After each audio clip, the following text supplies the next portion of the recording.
Hi friends, இந்த வீடியோவில் வந்து நம்ம என்ன பார்க்க போகிறோம் அப்படின்னு கேட்டிங்கன்னா, இப்போ வந்து நம்ம தளபதியோட கோட் திரைப்படம் ரிலீஸ் ஆகி கிட்டத்தட்ட 13 நாட்கள் முடிஞ்சிருக்கு. 13 நாட்கள் முடியல வசூலில் வந்து செம்ம பெரிய சாதனையாக கோட் திரைப்படம் படைச்சிருக்கு. தமிழ் சினிமாவில் வந்து செம்ம உச்ச நட்சத்திரமாக இருக்கிறவர் நம்ம தளபதி.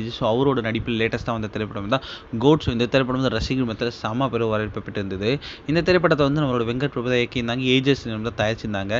கிட்டத்தட்ட 400 கோடி பட்ஜெட்டில் வந்து இந்த திரைப்படம் உருவாச்சுங்க. இந்த திரைப்படம் வந்து ரிலீஸுக்கு முன்பாக வந்து பட தயாரிப்பு நிறுவனத்துக்கு வந்து நல்ல ஒரு லாபம் அப்படின்னு கண்டிப்பாக சொல்லி ஆகணும்.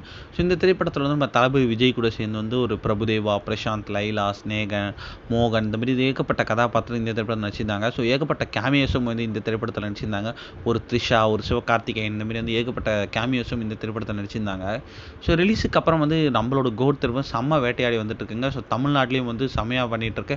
மற்ற மாநிலம் வந்து செம்மையாக ஒரு கலெக்ஷன் தான் பெற்றுருக்கு.